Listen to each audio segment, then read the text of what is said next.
himbauan juga dari Kiai Ma'ruf kemarin yang mengatakan posisi sebagai wapres ya, bukan sebagai Pak Kiai maksud saya, bahwa secepat mungkin bahwa narasi-narasi politik identitas itu kita hindarkan. Itu sesungguhnya memang betul. Tapi masalahnya apakah politisi taat pada himbauan Pak Wapres itu lain. Secara normatif itu betul. Secara teoritis pun itu betul. Kalau kita mau beradab berpolitik, bahkan dulu ya, pemikir besar kita itu Pak Nurholis Majid itu data dia tahun 70-an itu, saya ingat betul. Iya, betul. Islam yes, Partai Islam no. Iya, itu yang dimaksud gitu loh. Bukan berarti misalnya kita melarang orang beragama, orang boleh jadi soleh, orang boleh jadi religius dan seterusnya, itu bagus. Bahwa itu membuat orang lebih santun, membuat orang lebih rendah hati, membuat orang lebih tenang dalam beragama. Masalahnya adalah ketika agama itu dijadikan alat pemukul lawan politik, ini yang dampaknya destruktif. Itu yang disebutnya politik identitas itu. Yang Bapak bilang tadi politisasi, polarisasi gitu kan ya. Politik polarisasi gitu loh.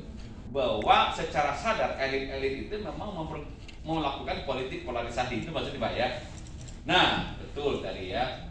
Jadi dengan kata lain mungkin yang Mas Ulil secara tersirat bilangnya tadi, yang influencer itu menahan gila. Mungkin influencer yang paling influencer itu tokoh politik.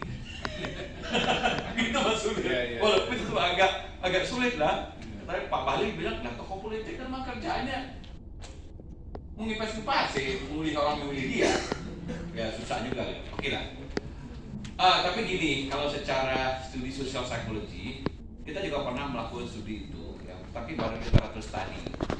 Saya di lab pernah melakukan apa yang menerai polarisasi itu. Memang secara teoritik itu ada berapa faktor, Pak.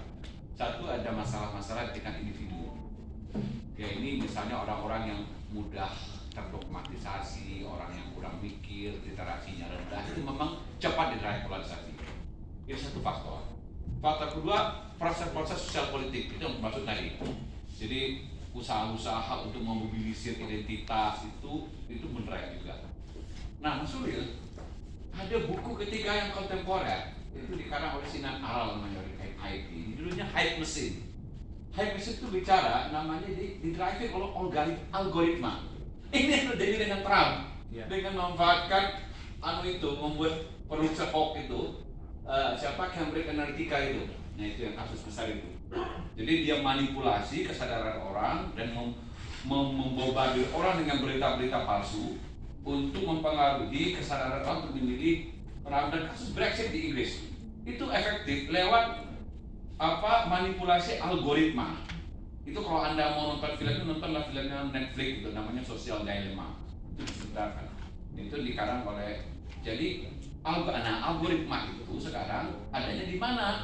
Di sosmed itu.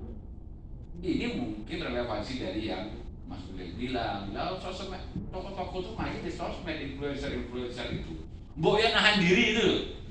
Jadi kalau Anda baca tulisan Mas Ulil di Kompas itu, saya kritik itu tulisan Mas Ulil.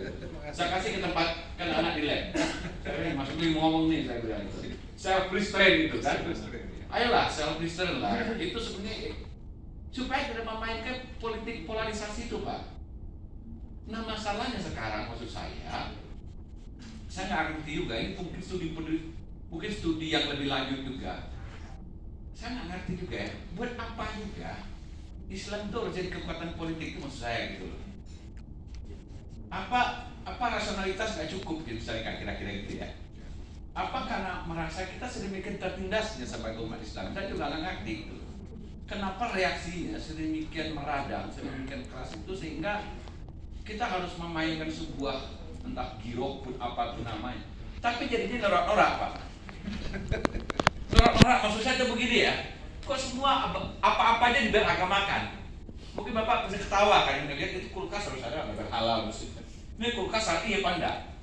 Televisi syar'i apa enggak itu loh. Ini sandal saya syar'i apa enggak itu loh. Nah ini apa gitu loh. Semua orang ditakar keberimanannya. Oh nanti kalau dia nggak pilih partai ini kurang beriman. Tapi Pak, suka nggak suka, ya kita mengelak apa nggak mengelak, narasi itu kan muncul. Nah ini yang tertangkap di riset saya, bahwa yang mendrive polarization itu ternyata adalah dimensi keagamaan itu. Yang saya masgul itu, apakah ini akan diulang di 2024? Hipotesis saya, kalau terjadi di blok politik kita lihat, calon itu bisa seperti yang Pak Kodari tadi, di-Islam-Islamkan kira-kira begitu lah, dibikin dikonsumsikan seperti itu gitu ya. Dan sekarang sudah mulai bikin ancang-ancang, narasinya ke arah sana. Nah ini memecah lagi gitu loh. Saya tanya, kalau itu gimana Bang Hamdi? Ya udah saya bilang calon yang itu nggak usah suruh ke pemilu aja kalau gitu. Memecah dia calon yang itu, ya. Jadi lebih baik kita bicara calon yang kira-kira bebas lah dari tempel-tempel agama. Itu maunya saya. Tapi maunya politisi kan lain lagi Pak. Kalau maunya saya gitu, yang calon-calon yang bawa agama mau saya dibawa ke gelanggang deh, kira-kira begitu. Tapi ini kan partai politik lain lagi ceritanya, gitu ya. Ayo Mas Lir, sambung.